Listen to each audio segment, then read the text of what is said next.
Good morning, welcome everyone. আমি corona আবার একটা নতুন ভিডিও নিয়ে চলে এসেছি, আবার একটা নতুন সকাল। তো গাইস, তোমরা সবাই কেমন আছো? আশা করছি তোমরা সবাই খুব খুব ভালো আছো। তো আজকে দেখতে পাচ্ছ একটু অনেকটাই সকাল সকালে উঠে পড়েছি। অনেক সকাল সকাল উঠলে না কাজের অনেকটা এগিয়ে যায়। তো আমার না দেরি হয়ে যায়, কিন্তু এটা আগে হতো না। তো গাইস, স্কিপ না করে আজকের ভিডিওটা দেখতে থাকো। আই হোপে যে আজকের ভিডিওটাও তোমাদের অনেকটা ভালো লাগবে, অনেকটা আনন্দ দেবে। তো একদম ফুল ভিডিওটা ওয়াচ করো। প্রথমে একটা লাইক দিয়ে শুরু করে দিও। তো দেখো, আমি প্রথমে বেড কভারটা চেঞ্জ করছি। তো আমরা না বেড কভার চেঞ্জ করে যখন কীভাবে জানো তো, প্রথম এই দিক থেকে শুরু করি আর কি। আর আজকে পাপাই সোনাও সকাল সকাল উঠে পড়েছে। আমরা কী বলো তো, আজকে তাড়াতাড়ি ঘুমিয়ে পড়েছিলাম। তোমাদের দাদা ভাইয়ের শরীরটা খারাপ, যার কারণে। তারপর আবার বর্ষা, দেখতে পাচ্ছ তো জামা কাপড় কীরকম ঘরের মধ্যেই আছে। তো সারা রাত এরকম ঘরের মধ্যেই রেখে দিই। রাতে যখন শুতে যাই তার আগে এরকম জামা কাপড়টা মেলে দিই। দেখতে ভালো না লাগলেও কিছু করার নেই, কী করবো বলো। জামা কাপড়গুলো তো শুকাতে হবে, না শুকালে পরের দিন আবার কোথায় মেলবো। তো ওই জলটা কোনো রকম ঝরে গেলে দুপুরে একবার শুকায়, রাতে একবার শুকাই, এরকমই করি। তো আমি ভাবি আমার থেকেও খারাপ পরিস্থিতি অনেকের আরও আছে, জানো তো। তো বেড কভার এই ওদিক থেকে প্রথম থেকে আমি এদিকে বেড কভারটা দিয়ে মানে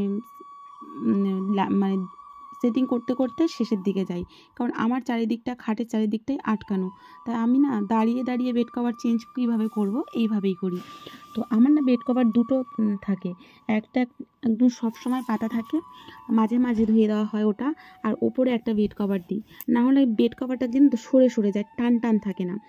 আর ওই বেড কভারের চার কোণায় গিট্টি মেরে দিয়ে তারপরে দিই, কারণ নাহলে একটা বিছানার মধ্যে সব সময় একটা বাচ্চা যদি খেলা করে বা আমরা যদি সব সময় থাকি, তাহলে কি হয় বলো তো, একদম বিছানাটা নোংরা তো যেমন হয়, টান টান থাকে না। তবুও আমি টান টান রাখতে পারি না, গুছিয়ে সুন্দর করে। আমার অনেক দিদিভাইরা আছে, তারা খুব সুন্দর করে গুছিয়ে রাখে, বেশ দেখতে খুব ভালো লাগে। তো আমার তাদেরটা খুব ভালো লাগে। তো আমি যেমনটা আমার পরিস্থিতি সেইভাবেই কাজটা আমি করি। তো দেখো, বিছানা কভার বেড কভারটা চেঞ্জ করে নিলাম ওইভাবেই। তো এই দেখো, আমি এখন পা ছড়িয়ে সুন্দর করে বসে নিয়েছি, কারণ আমার বেড কভারের একদিকটা এই সাইডটাও অল্প ফাঁকা, দুদিকটা পুরো কভার করা। আর এই দুদিকটায় দাঁড়িয়ে তাও করা যায়। তো মোটামুটি দেখো সুন্দর করে প্রায় গুছিয়ে নিয়েছি। তো জামা কাপড়ের হাত দেবো না, যেহেতু সকালের অন্য কাজগুলো, জামা কাপড়গুলো এখন আজকে যেহেতু সকাল সকাল উঠে পড়েছি না, আর একটু শুকাবে। তো এখন একটু ফ্যান চলুক।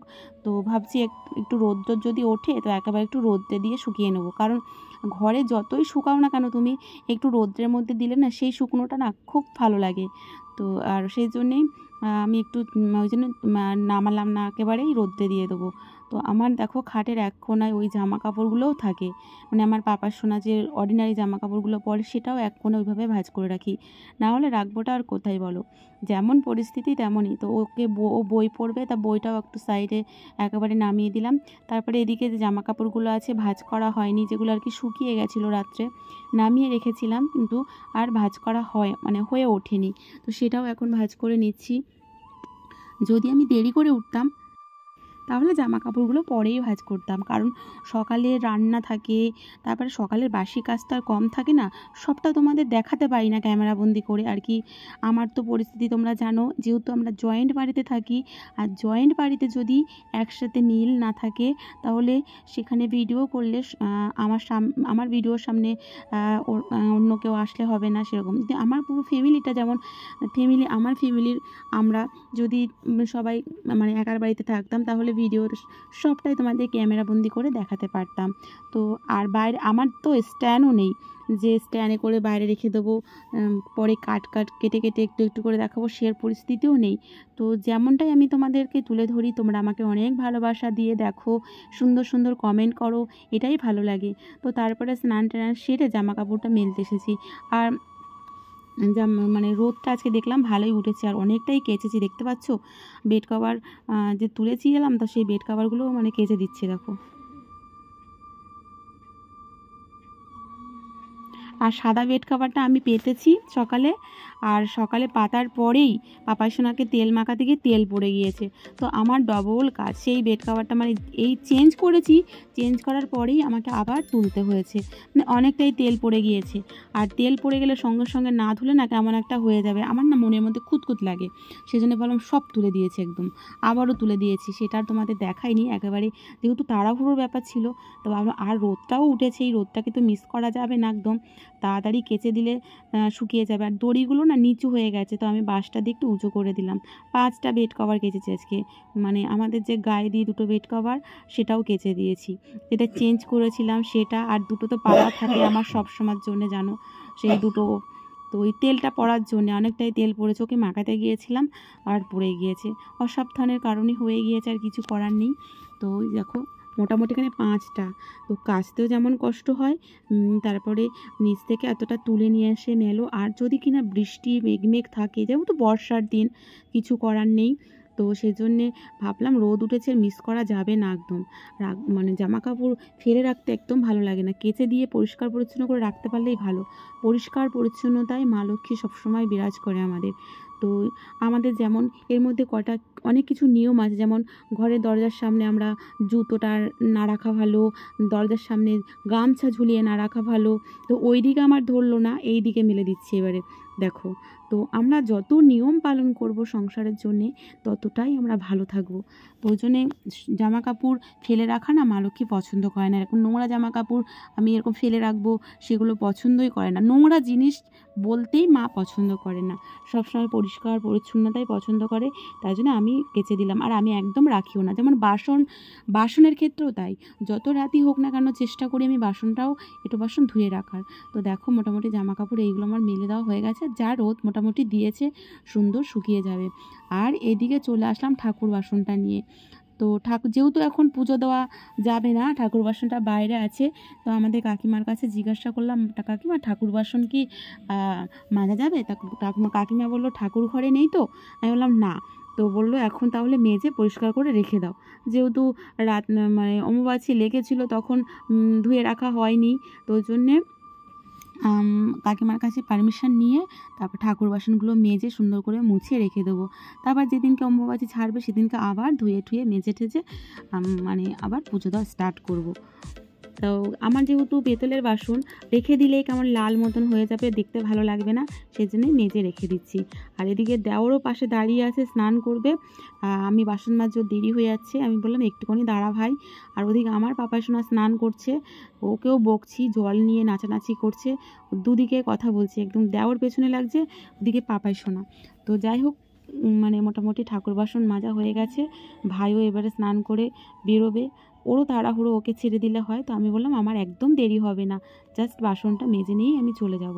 তো যথারীতি আমার ঠাকুর বাসন ধোয়া হয়ে গিয়েছে, এবারে আমি নিয়ে চলে যাচ্ছি, দেখো। আর দেওরও ওই যে চলে যাচ্ছে স্নান করবে। তো আর এদিকে পাপা সোনাও স্নান করে চলে এসেছে, আর আমার বাসনগুলো আমি নিয়ে চলে এসেছি। তবে নেক্সট ভিডিওতে তোমাদের একটা মানে বিশেষ কিছু শেয়ার করার ইচ্ছা আছে। আর এদিকে দেখো ভাতও বসিয়ে দিয়েছি, পাপাই সোনা ডিম ম্যাগি খেয়ে আজকে স্কুলে যাবে, ওই জন্য ডিম সিদ্ধ আর ম্যাগিটা, ও আবার ম্যাগির সাথে ডিম সিদ্ধ লাগে। আর এদিকে একটু অল্প চিংড়ি মাছ দিয়ে সব সবজি দিয়ে একটু তরকারি করে নিচ্ছি। আর ওদিকে ভোলা মাছের ঝাল করব, তো সেটাই তোমরা দেখো। এই যে, আর এখানে 2টো ফ্যাসা মাছও ছিল, তো ফ্যাসা মাছ দুটো ভাজা করে রাখবো, আমাদের ভক্তবাবুর জন্য লাগে। মাছ ছাড়া ভক্তবাবু আছে আর মেনি আছে, ওরা একদমই খাবে না। তো যথারীতি আমার ভোলা মাছটা ভাজা হয়ে গিয়েছে, আর তো এখন আমি ফ্যাসা মাছটা ভাজছি। আর যেহেতু ভোলা মাছটা ঝাল করব, আর আমাদের তরকারিতে আলুর দরকার। এদিকে লঙ্কা, কাঁচা লঙ্কা আর রসুন বেটে নিয়েছিলাম 4 কোয়া, আর দিকে জিরের গুঁড়ো, হলুদ গুঁড়ো, লঙ্কার গুঁড়ো দিয়ে দিয়েছি। আর সর্ষে বাটাটা একদম বেটে জলের মধ্যে ভিজিয়ে রেখেছিলাম, একটু জল দিয়ে আর ওপর থেকে ছেঁকে নিয়ে নিলাম, ছাঁকনির সাহায্যে। আর ছেঁকে নিলাম না, যেহেতু পরিমাণটা অল্প, বেশি পরিমাণে হলে আমি ছেঁকেই নিতাম। তো গাইস, চ্যানেলে যারা নতুন আছো অবশ্যই চ্যানেলটিকে সাবস্ক্রাইব করে নিও। আর বড়োদেরকে অসংখ্য প্রণাম, ছোটোদেরকে বুক ভরা ভালোবাসা। আর তোমাদের বারবার করে রিকোয়েস্ট করছি, তোমরা জন্য ভিডিওটা স্কিপ না করে, মাঝে মাঝে স্কিপ না করে ফুল ভিডিওটা দেখো। আমি কিন্তু প্রত্যেকে মানে সারাদিন চেষ্টা করে ভিডিও দেখে ফুল ওয়াচ করি, কারণ ফুল ওয়াচ না করলে আমারও সমস্যা, তারও সমস্যা, বিশেষ করে আমার সমস্যা না। আর তোমরা যারা আমার চ্যানেলে নতুন এসে আমাকে ভালোবাসা দিয়ে যাচ্ছ, তারা রাগ করো না, 24 ঘন্টা পরে গিয়ে তোমাদের পরিবারে গিয়ে ভালোবাসা অবশ্যই দিয়ে আসবো। 24 ঘন্টা না গেলে যাওয়া যায় না, তাতে চ্যানেলের ক্ষতি হয়। তোমরা যারা জানো না তাদের উদ্দেশ্যও বলে দিচ্ছি। আর আমার তরকারিতে দেখো তেজপাতাগুলো আছে না, আমি টুকরো টুকরো সব ফেলে দিচ্ছি। তরকারিতে তেজপাতা আর কাজ মিটে গেছে, ফেলে দিয়েছি। আর এদিকে যথারীতি কালো জিরে দিয়ে দিয়েছি, দেখতে পাচ্ছ। আর দিয়ে দেবো কাঁচা লঙ্কা, দিয়ে মাছের এই সর্ষে ভোলা করে নেবো। ভোলা মাছগুলো খুব ছোট ছোট, খুব বড় না, তবে টেস্টফুল ছিল। অনেক নোনা মাছ, নুন দেওয়া থাকে, আজকের মাছটা একদমই নুন ছিল না। আর একটু তেলের উপরে কাঁচা লঙ্কা দিয়ে দিলাম, দিয়ে আর ওই যে সব কিছু মশলা দিয়ে মেখে নিয়েছিলাম, তো সেটাও দিয়ে দিলাম। দেখো দেখতে কত সুন্দর লাগছে।